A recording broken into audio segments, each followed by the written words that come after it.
So the NFLPA recently came out with a Rising Stars list. This is a very unique list, and we're going to get into this because there is a player for the New Orleans Saints who's on the list, which is great, but he's not getting enough love. He's in third place, and I don't like it. And we're going to talk about that. But Who Dat Nation, this is our first video for Saints fans.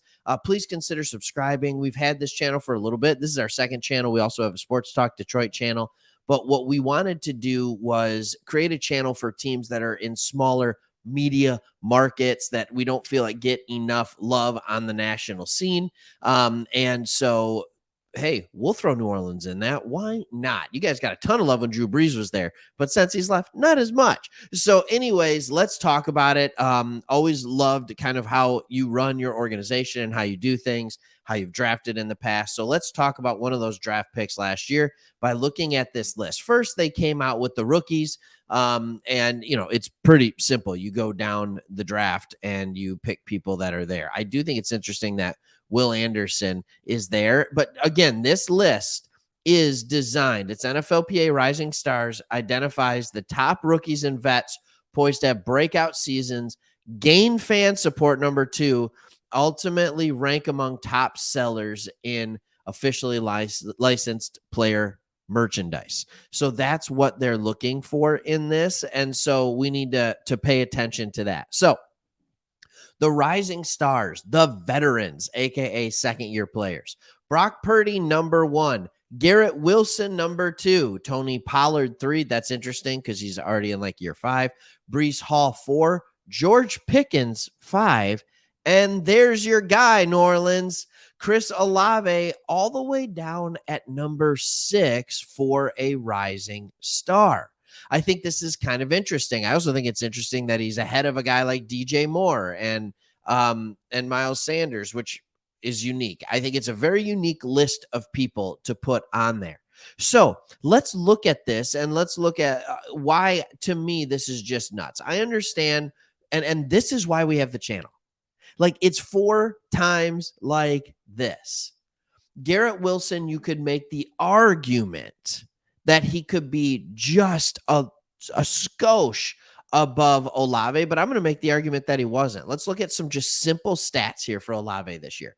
114 targets, 72 receptions, 1,044 receiving yards, and 4 touchdowns. As opposed to Garrett Wilson, 139 targets, 83 catches, 1,100 yards, and 4 touchdowns. So Olave had 59 less yards, same amount of touchdowns on 25 less targets. The dude has crisper route running, in my opinion. He has just a little more smoothness to his game that Wilson doesn't. They just targeted Wilson like crazy. Olave didn't get the targets. And you can't make the quarterback argument because both teams had their own quarterback struggles. But Garrett Wilson, I can understand like they were pretty even on the field. Garrett Wilson plays in New York, big media market. It's going to sell more jerseys, whatever. Okay, fine. Give it to Garrett Wilson. But then it's where you realize the location of where you are makes such a huge difference. And again, this is why we love this channel. George Pickens, 84 targets, 52 catches, 800 receiving yards. Dude wasn't even close. Like, I'm not saying it was super far off. Actually, I am kind of saying it was super far off. He just didn't have the volume. Arguably, he had not the best quarterback play. I'm not going to say that. But even when you look deeper into it, I know some people love PFF, some people hate PFF. But it tries to position the grade and it tries to say, all right, did they do what they were supposed to do?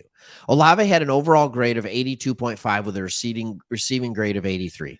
Wilson had an 82.7 with a receiving grade of 86.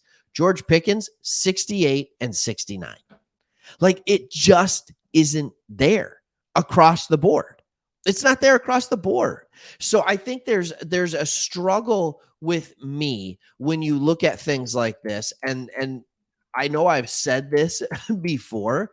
Uh, this is the struggle that I have with kind of the bias of the big market.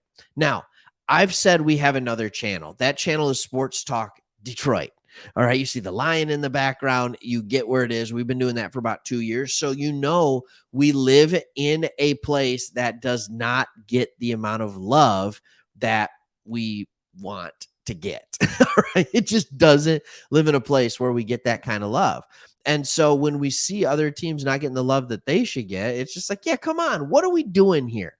And right now, New Orleans, yes, they're not going to sell as many jerseys. So, Saints fans, get out there, buy yourselves a Chris Olave jersey. Let's get him higher up on this list. But you bring in Derek Carr, you solve your quarterback issues. I really do think that Derek Carr, when I've watched him, it doesn't make a ton of sense why he's not at a higher level. And he has brought his game in certain seasons to a higher level.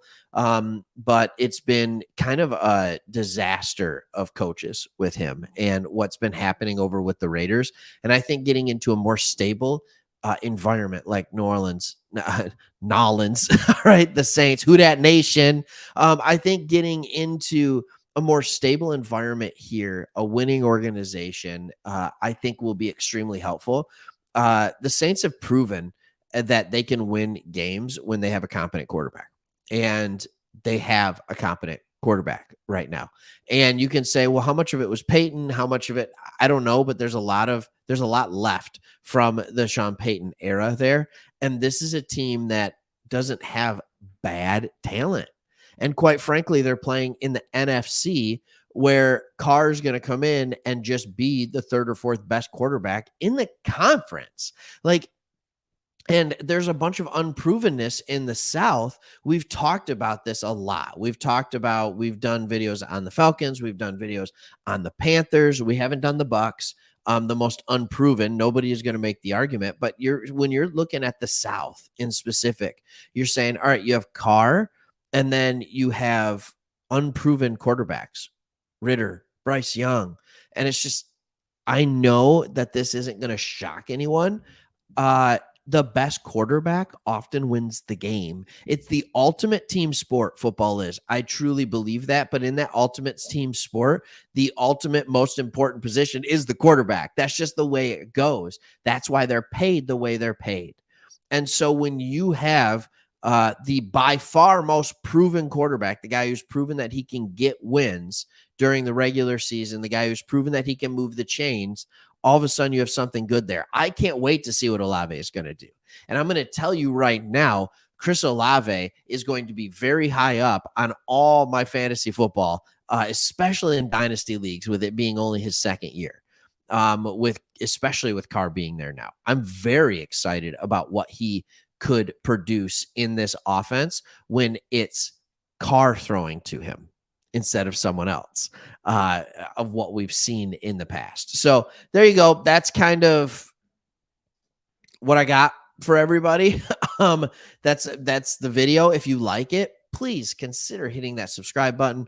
We love doing this, and we would love to do this even more. But stay tuned to this channel. There'll be more videos on the Saints. We know we're kind of entering the NFL dead season right now, but it's a fun season no matter what, because it's NFL football. Let's show some love to the little guy, and we will see you guys on the next one.